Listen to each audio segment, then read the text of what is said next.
तो चलो आगे जो आपकी मुख्य हेडलाइंस है उनके बारे में चर्चा करते हैं। इसमें दो हेडलाइंस है आज की मुख्य दोस्तों।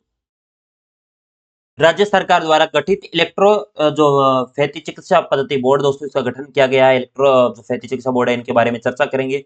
राजस्थान ऋषि भरथरी मत्स्य विश्वविद्यालय अलवर का दीक्षांत समारोह आयोजित किया गया है।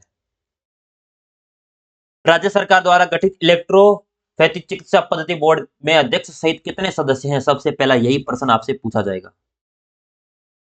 कितने सदस्य हैं टोटल? राज्य सरकार ने इलेक्ट्रोफैथी चिकित्सा पद्धति बोर्ड का गठन कर दिया है। इसमें अध्यक्ष व 5 सदस्य दोस्तों होंगे। कितने? एक तो अध्यक्ष होगा और 5 सदस्य अलग होंगे। पहली मई में इस बोर्ड का गठन मान्य होगा। इसके लिए राज्य सरकार ने 15 मई 2025 को अधिसूचना जारी कर दी है। वसुंधरा राज्य सरकार ने 6 साल पहले इस पद्धति को कानूनी मान्यता प्रदान की थी। उस समय देश का पहला राज्य बना था दोस्तों। और लेकिन बोर्ड का गठन अब कहीं जाकर भजनलाल शर्मा ने इसे भजनलाल सरकार है उसके द्वारा किया गया है।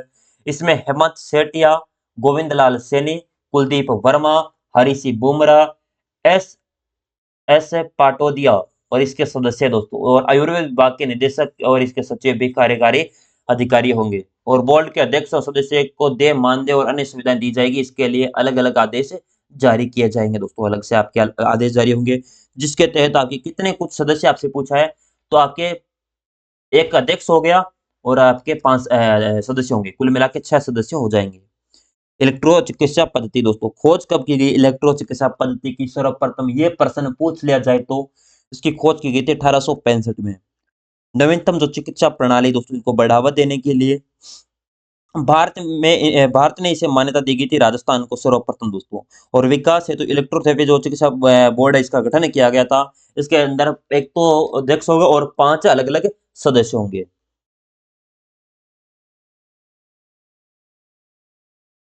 राजस्थान ऋषि भरतरी मत्स्य विश्वविद्यालय अलवर का कौन सा दीक्षांत समारोह आयोजित किया गया? 5वां, 10वां, 11वां, 7वां? राजस्थान के अंदर दोस्तों राज्यपाल है कौन? श्री हरिभाऊ बागड़े ने राजस्थान ऋषि जो आपके भरतरी मत्स्य विश्वविद्यालय अलवर के अंदर पंचम दीक्षांत समारोह से संबोधित किया। उन्होंने कहा कि विश्वविद्यालय ज्ञान पुंज है। यहाँ विद्यार्थियों की बौद्धिक क्षमता के साथ साथ उनके समग्र विकास के ऊपर भी फोकस होना चाहिए। नई शिक्षा नीति भारतीय संस्कृति और ज्ञान परंपरा का भी सुहाग होना चाहिए दोस्तों। ये अपने हरिभाऊ कृष्णराव बागड़ी जी के द्वारा कहा गया है, जिसमें अपने मत्स्य जो यूनिवर्सिटी दोस्तों कहाँ पर है? अलवर के अंदर। वहां पर दीक्षांत समारोह का आयोजन किया गया। और कौन सा समारोह? पंचम दीक्षांत समारोह, यानी 5वां। अलवर के अंदर दोस्तों एक पार्क भी बना हुआ है ना, उसका भी आपके बायो डाइवर्सिटी पार्क दोस्तों, bio diversity park, biodiversity park भी दोस्तों बना हुआ है अपने। और जो मत्स्य विश्वविद्यालय, इसकी स्थापना दोस्तों कब होती है? 2012 के अंदर। सर्वप्रथम यह भी प्रश्न पूछा जा सकता है कि मत्स्य विश्वविद्यालय की स्थापना 2012 के अंदर, यूनिवर्सिटी का दर्जा दिया जाता है। अलवर के अंदर बात करी जाए, अलवर के अंदर दोस्तों सरिस्का टाइगर रिजर्व भी है आपका, सरिस्का टाइगर रिजर्व। ये कहां पर है आपका? अलवर के अंदर दोस्तों। राजमाता स्टेच्यू वहां पर लगा हुआ है, ST2 दोस्तों। और ई गुरुकुल लाइब्रेरी भी दोस्तों वहां पर बनी हुई है अलवर के अंदर। ई गुरु कुल दोस्तों, जो स्पेलिंग है चेक कर लेना।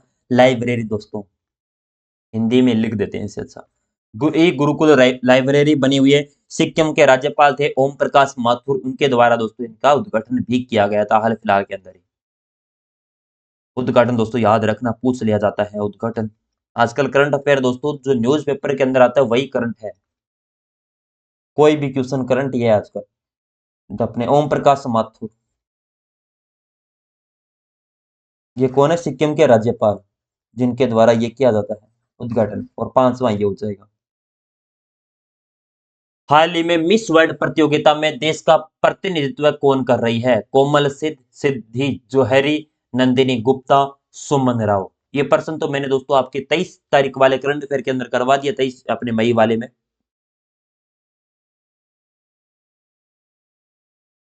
हैदराबाद के अंदर मिस वर्ल्ड चैंपियनशिप का आयोजन किया जा रहा है। इस मिस वर्ल्ड प्रतियोगिता का आयोजन कहां पर हो रहा है? आपका हैदराबाद।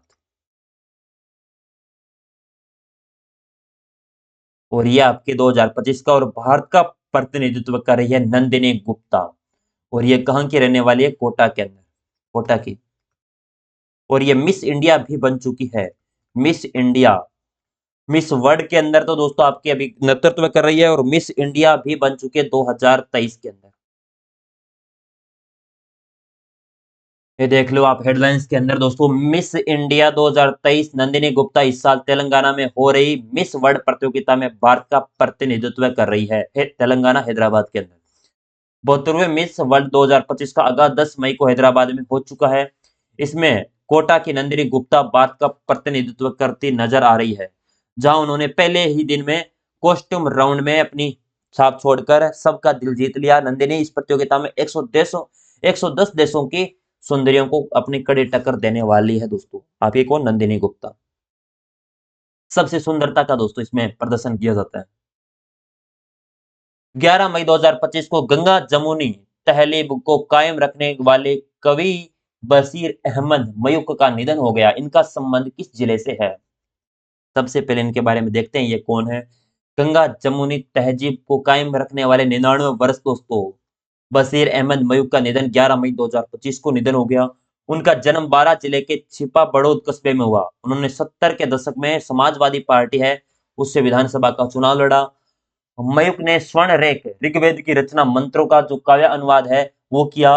अरहंत जैन आगम ग्रंथों का भी काव्य अनुवाद किया। सूर्य बीज गीत कविता संग्रह भी इनके द्वारा लिखी गई। ज्योति पंथ जो सभी धार्मिक ग्रंथों में विशिष्ट अंशों का काव्य अनुवाद भी इनके द्वारा किया जाता है। गोमसुदा की तलाश पर निबंध भी आप कौन लिखता है? आपके बशीर अहमद।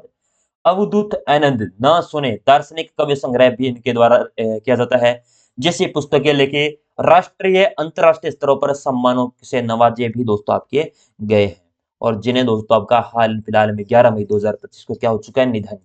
विविध मंत्रालयों के हिंदी सलाहकार समितियों के सदस्य भी रह चुके हैं। कोटा के विज्ञान नगर में उन्होंने शिव मंदिर की स्थापना भी की, जिसे मयूखेश्वर के नाम भी दिया जाता है दोस्तों। बारात जिले के अंदर दोस्तों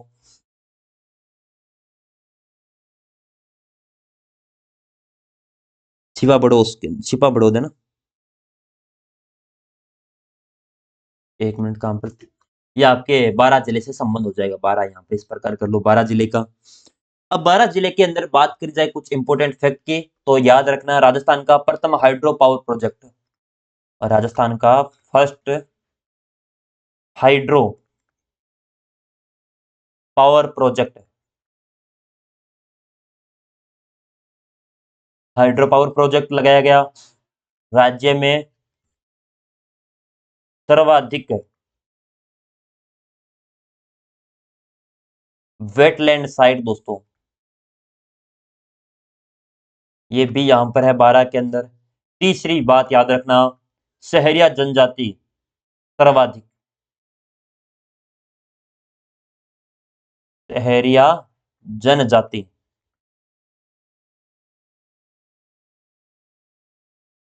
सर्वाधिक यहीं पर है आपका।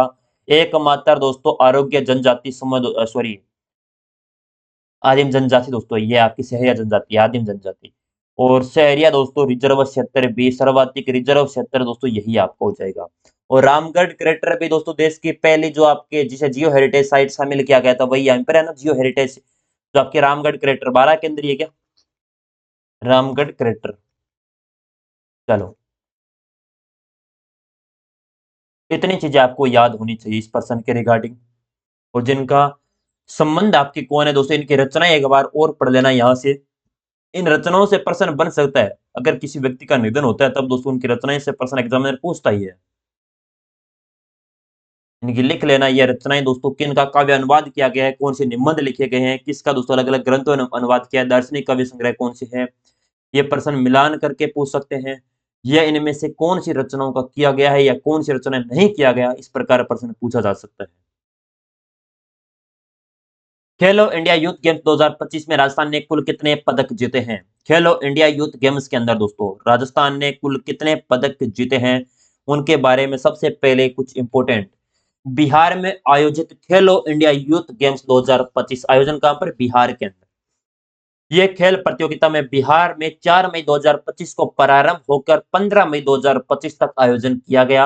आयोजन पटना, राजगीर, गया, भागलपुर, बेगूसराय के साथ साथ दोस्तों नई दिल्ली में भी किया गया। इसका वर्चुअली उद्घाटन दोस्तों 4 मई 2025 को प्रधानमंत्री नरेंद्र मोदी जी के द्वारा किया गया। संस्करण कौन सा है? 7वां। थीम क्या है दोस्तों इस बार ये अपने खेलो इंडिया यूथ गेम्स की? खेल के रंग बिहार के संग दोस्तों। अपनी तो थीम रखेंगे फिर बिहार वाले। शुभंकर क्या है? गज सिंह। ये गज हाथी होता है और सिंह शेर का संयोजन है दोस्तों। ये शुभंकर वाला दोस्तों अपने जो छठवां जो संस्करण हुआ था खेलो अपने यूथ इंडिया गेम्स का दोस्तों, उसके अंदर बहुत बार एग्जामिनर ने पूछा था शुभंकर कौन सा है। क्योंकि करंट अफेयर आजकल दोस्तों एग्जामिनर सिलेबस जारी करता है बोर्ड जो भी आपका, तो उसके अंदर लिखता है राष्ट्रीय, अंतरराष्ट्रीय और राज्य स्तरीय करंट अफेयर दोस्तों। ऐसा नहीं लिखता राज्य स्तरीय। तो ये प्रश्न आपका राष्ट्रीय स्तर पर पूछा जाता है तो यह आपका शुभंकर पूछा जा सकता है।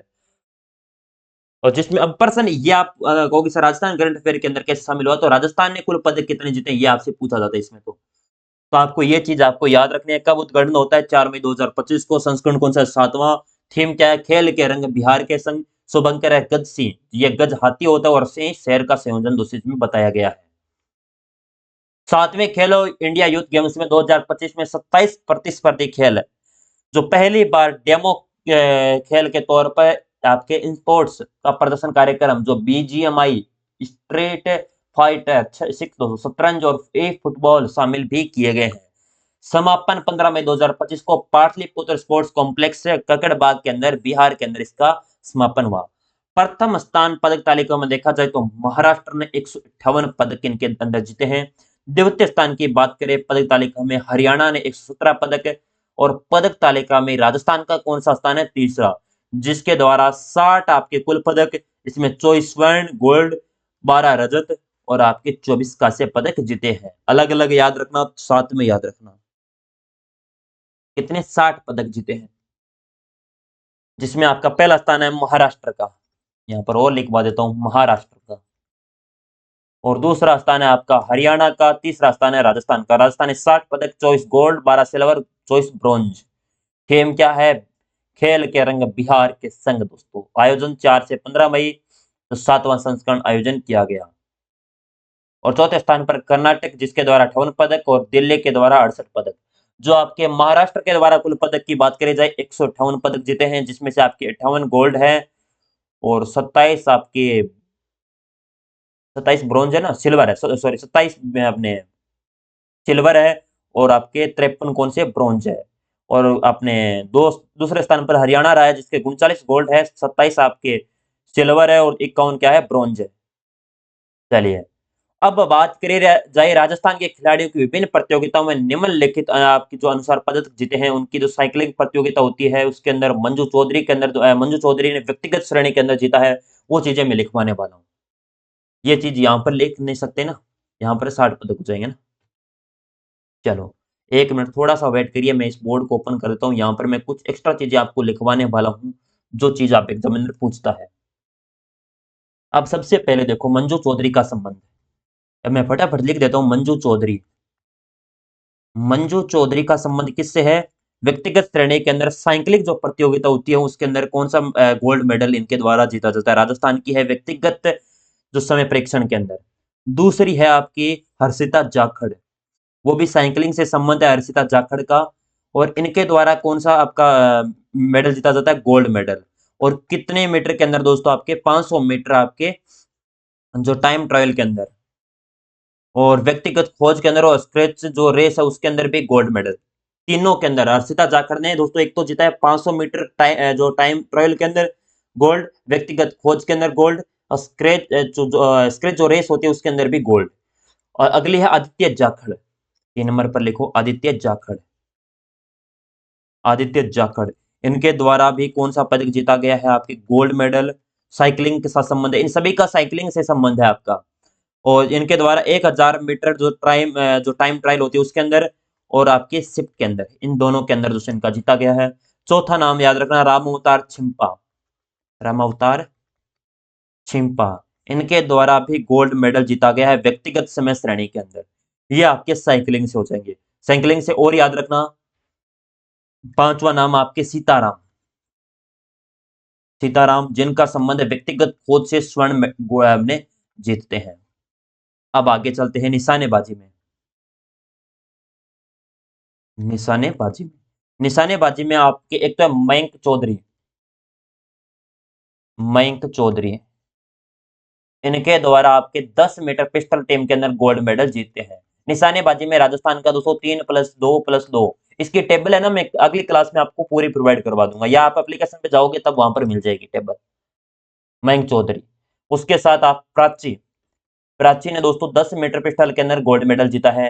अभिनव चौधरी, इनके द्वारा भी निशानेबाजी से संबंध है इनका, अभिनव चौधरी का, और इनके द्वारा ही आपके 25 मीटर आपके अंदर पिस्टल के अंदर दोस्तों आपका टीम के अंदर गोल्ड मेडल ही जीता है। और तान्या राठौड़ जो आपके जूडो प्रतियोगिता से संबंध है, तान्या राठौड़ जूडो जूडो प्रतियोगिता होती है राजस्थान के 2+1+1 दोस्तों। एक तो अश्विनी भारद्वाज, सबसे पहला नाम याद रखना, अश्विनी भारद्वाज। भारद्वाज, अश्विनी भारद्वाज ने आपके 80 किलोग्राम श्रेणी के अंदर जूडो के अंदर गोल्ड मेडल। और दूसरा नाम याद रखना, बबू नरसिंह ब्राड़, दोस्तों अभी पढ़ के आए हैं गोल्ड मेडल, वो नाम नहीं लिखवाऊंगा, अभी लिखवा दिया आपको। एक सोनाक्षी पंडित, सोनाक्षी पंडित 63 किलो से प्लस कैटेगरी के अंदर दोस्तों, 63 किलो में नहीं, 63 किलो से प्लस कैटेगरी के अंदर दोस्तों आपका कौन सा गोल्ड मेडल जीता है। एक का तानिया राठौड़, तानिया राठौड़, इनके द्वारा जीता गया है 40 किलो के अंदर कांस्य पदक दोस्तों। ये आपके जूडो प्रतियोगिता होगी। एक है योगासन प्रतियोगिता, मैं फटाफट इसलिए लिख रहा हूं ताकि आपको एक बार रिवीजन हो जाए, आपको बस पीडीएफ आपको टेबल के रूप में मिल जाएगी। योगासन के अंदर आपके ऋतिक बिश्नोई है। ऋतिक बिश्नोई के द्वारा कलात्मक आपको योगासन के अंदर एकल श्रेणी के अंदर गोल्ड मेडल जीता है। ऋतिक बिश्नोई के बाद उज्जवल और ऋतिक बिश्नोई दोस्तों दोनों है, एक तो उज्जवल और एक ऋतिक दोस्तों, इनके द्वारा आपका कलात्मक योगासन के अंदर गोल्ड मेडल जीता है। एक है अंजलि बिश्नोई, इनमें दोस्तों कलात्मक योगासन में कांस्य पदक जीता है। अब आती है व्यायाम दोस्तों प्रतियोगिता। व्यायाम दोस्तों प्रतियोगिता जिसके अंदर आपके हंसराज दाहियल, हंसराज दाहियल, इनके द्वारा कौन सा डिस्कस थ्रो के अंदर आपने 1.5 किलो श्रेणी के अंदर दोस्तों गोल्ड मेडल। एक है अंश, इनके द्वारा 5 किलो श्रेणी के अंदर दोस्तों हैमर थ्रो के अंदर गोल्ड। और आपके विशाल कुमार, इनके द्वारा डिस्क, विशाल कुमार, विशाल कुमार, इनका भी डिस्कस थ्रो के अंदर 1.5 किलो श्रेणी में रजत पदक जीतते हैं। और हरिओम रवि भारतोलन दोस्तों, ये लिखवा देता हूं भारतोलन से, भारत तोलन से, इसमें एक ही गोल्ड आता है दोस्तों भारत का, वो आता है हरिओम रवि शर्मा दोस्तों। ये आपके खेलो यूथ इंडिया गेम्स के हैं सारे हरिओम। इसकी टेबल मैं अगली क्लास में दोस्तों आपको टेबल ऐड करके सारी चीजें मैं लिखवा दूंगा। हरिओम रवि शर्मा, अभी आपको याद नहीं होंगे, एक बार थोड़ा बहुत बता दिया ताकि आपके दिमाग में कई बार छप जाए। 96 किलोग्राम से कम श्रेणी के अंदर गोल्ड मेडल इनके द्वारा जीता जाता है। यहाँ पर राजस्थान करंट अफेयर की दोस्तों क्लास का समापन होता है। ध्यान रखिएगा जो इंपोर्टेंट पर्सन है वो मैंने बताए हैं। सबसे पहले आज की क्लास का एक पर्सन दे देता हूं आपको। ऊर्जा विभाग और राजस्थान सोलर एसोसिएशन के तत्वाधान में भारत सोलर एक्सपो 2025 का आयोजन कहां पर किया गया, ये क्वेश्चन ऑफ द डे है, आप बताना कमेंट बॉक्स में। और करंट अफेयर की पूरी मैगजीन वगैरह दोस्तों एप्लीकेशन पर अवेलेबल है, आप जरूर उनको पढ़िएगा। और आप सभी को पता है हमारी करंट अफेयर की क्लास का टाइम थोड़ा सा चेंज किया गया है क्योंकि हमारी कंप्यूटर क्लास भी हमारी स्टार्ट हो चुकी है इसके लिए, ठीक है। तो जल्दी से जिन्होंने दोस्तों तैयारी करो, बेस्ट तैयारी करिए, बस शानदार। करंट अफेयर के अंदर दोस्तों लगभग आप सुबह इतना टाइम दोगे तो करंट अफेयर साथ में स्टैटिक जीके सारा कवर हो जाएगा।